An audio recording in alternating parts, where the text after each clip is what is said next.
वैसे छात्र छात्राएं जो इस बार मैट्रिक और इंटर परीक्षा में अपीयर हो रहे हैं, उनका मेरे YouTube चैनल में हार्दिक अभिनंदन है, स्वागत है। और साथ ही साथ आप लोगों के लिए ढेर सारा बेस्ट ऑफ लक है, शुभकामनाएं हैं। आप लोगों का परीक्षा बिल्कुल ठीक ठाक हो, तो उसके लिए कुछ सरकार की ओर से, जैक बोर्ड की ओर से कुछ नियम आए हैं जिसको जानना हमें बहुत ज़रूरी है। और अभी एडमिट कार्ड भी इशू होना प्रारंभ हो चुका है। तो जैसा सबको जानकारी था कि पहले मैट्रिक और इंटर की परीक्षा जो है वो OMR सीट में ली जाती थी, लेकिन इस बार पैटर्न जो है वो चेंज कर दिया गया है। और चेंज करने के साथ साथ क्या है कि मैट्रिक और इंटर की परीक्षा जो है अब OMR सीट पर इस बार से नहीं होगी। ठीक है, अगले बार क्या होगी ये तो मुझे मालूम नहीं है, लेकिन इस बार का जैसा न्यूज आया है कि OMR सीट में मैट्रिक और इंटर दोनों की परीक्षा होने वाली नहीं है। तो अब परीक्षा कैसे होगी, इसके लिए क्या है कि एक उत्तर पुस्तिका मिलेगा, ठीक है, और उसी उत्तर पुस्तिका में आंसर भी देना है। अब यहाँ पर चूंकि ऑब्जेक्टिव प्रश्न रहेगा, मान लेते हैं कि कोई एक क्वेश्चन है, ठीक है, कोई एक प्रश्न है, उसके 4 ऑप्शंस हैं, ए में A, B, C और D, इस प्रकार से है। तो चारों ऑप्शंस में जो लिखा हुआ रहेगा, तो इसका आंसर कैसे लिखना है वो मैं बतलाता हूँ। तो एक तो है क्या कि मान लेते हैं एक प्रश्न है, उसका नंबरिंग करेंगे 1 और यहाँ लिख देंगे, अगर इसका ऑप्शन अगर B सही है तो यहाँ लिखना है B, और केवल B नहीं लिखेंगे, B के साथ में ऑप्शन में क्या है उसको भी यहाँ क्या करेंगे, लिख देंगे। ठीक है, तो इस तरह से क्या करना है, उत्तर पुस्तिका में ही उत्तर को लिखना है। ठीक है, अब जो समय सारणी की बात है, तो यहाँ भी एक चीज़ ध्यान देना है कि मैट्रिक का जो परीक्षा है वो प्रारंभ होगा 9:45 से 1 बजे तक, यानी यहाँ हम देख रहे हैं कि 15 मिनट की अतिरिक्त समय मिल रहा है। 15 मिनट का अतिरिक्त समय यहाँ मिल रहा है, यानी कि पहली घंटी जो बजेगी वो 9:45 में बजेगी। तो यहाँ 15 मिनट का अतिरिक्त समय प्रश्न को पढ़ने के लिए दिया जाएगा।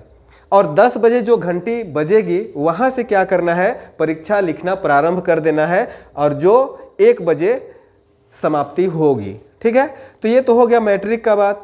और दूसरा क्या है कि इंटर की परीक्षा जो है वो 2 बजे से लेकर के 5:15 तक, यानी कि यहाँ भी 15 मिनट का अतिरिक्त समय प्रश्न पढ़ने के लिए दिया जा रहा है।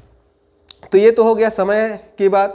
अब जो रोल नंबर वगैरह भरना है वो वहाँ जो मिलेगा, ठीक है, तो जो भी वहाँ भरना है, चाहे रोल कोड हो, रोल नंबर हो, पंजीयन संख्या हो, वो सारा का सारा एडमिट कार्ड में मेंशन रहेगा।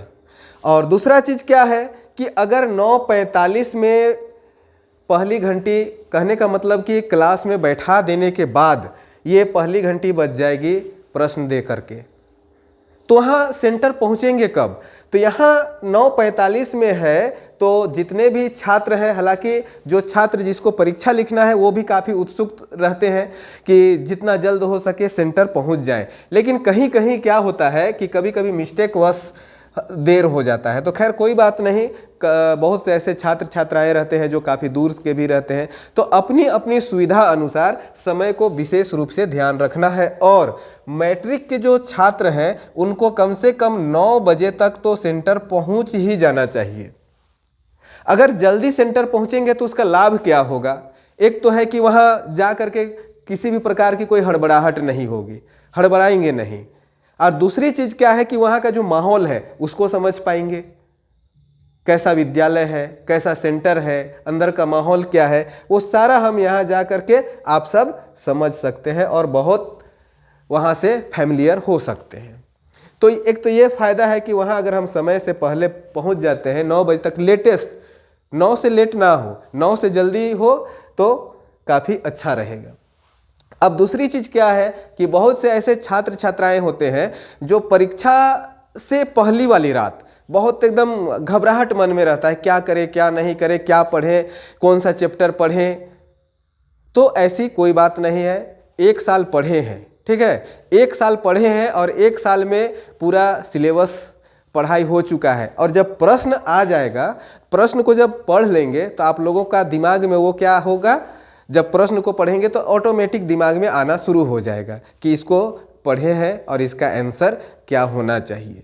तो इसलिए परीक्षा से पहली वाली जो रात है वहाँ भरपूर नींद लें, ठीक है, एकदम टेंशन फ्री होकर के सोएं। हाँ, एक चीज़ मैं ये कहना चाहूँगा कि टेंशन फ्री होकर के सोना है और परीक्षा लिखने जाना है उस सुबह में उठ करके उस समय एडमिट कार्ड को हम डालेंगे बैग में, ये कभी नहीं सोचना है। क्या करना है कि एक रात परीक्षा से पहले वाली रात में ही बैग में जितना भी एग्ज़ाम लिखने के लिए जो भी सामग्री ले जाना है, ठीक है, एडमिट कार्ड हो, पेन हो, स्केल्स वगैरह है, सभी को बैग में एकदम डाल करके आश्वस्त हो जाना है।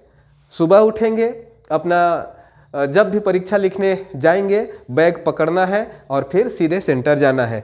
नहीं तो कभी कभी क्या हो जाता है, चूक हो जाती है और प्रवेश पत्र जो है सो क्या हो जाता है, छूट जाता है।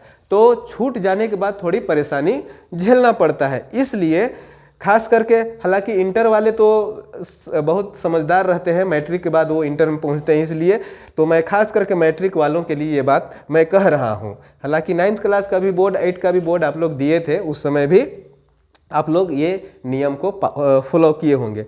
तो इसलिए मैट्रिक वालों को क्या करना है, 9 बजे तक सेंटर पहुँच जाना है, ये पहला चीज़ है, ठीक है। और दूसरा क्या है, अब आते हैं इंटर की परीक्षा में। तो इंटर वाले तो काफ़ी समझदार भी हो चुके रहते हैं। तो इंटर की जो परीक्षा है 2 बजे से प्रारंभ होगा, तो इंटर वालों को भी 1 बजे तक क्या करना चाहिए, सेंटर पहुंच जाना चाहिए। और वही फ्लो अपनाना है जो मैट्रिक वालों के लिए बताएं कि परीक्षा से पहले जो रात है भरपूर नींद लेना है, टेंशन फ्री रहना है। और दूसरा चीज़ क्या है कि अपना प्रवेश पत्र वगैरह सब कुछ पहले से ही डाल करके बैग में रेडी रहना है, ताकि किसी प्रकार का परेशानी होने वाला नहीं है, ठीक है। तो इस तरह से क्या है कि मेरी ओर से जो जानकारी है वो मैं आप लोगों तक पहुंचाने का प्रयास किया। और मेरा विश्वास है कि आप लोग साल भर पढ़ करके बहुत अच्छी तरह से परीक्षा की तैयारी भी किए होंगे और परीक्षा का तैयारी करने के साथ साथ रिजल्ट भी बेहतर करने का आप लोग प्रयास किए होंगे। तो आप लोग का रिजल्ट निश्चित रूप से बेहतर होगा। एक बार फिर से मैं सबों को बेस्ट ऑफ लक कहता हूँ। धन्यवाद।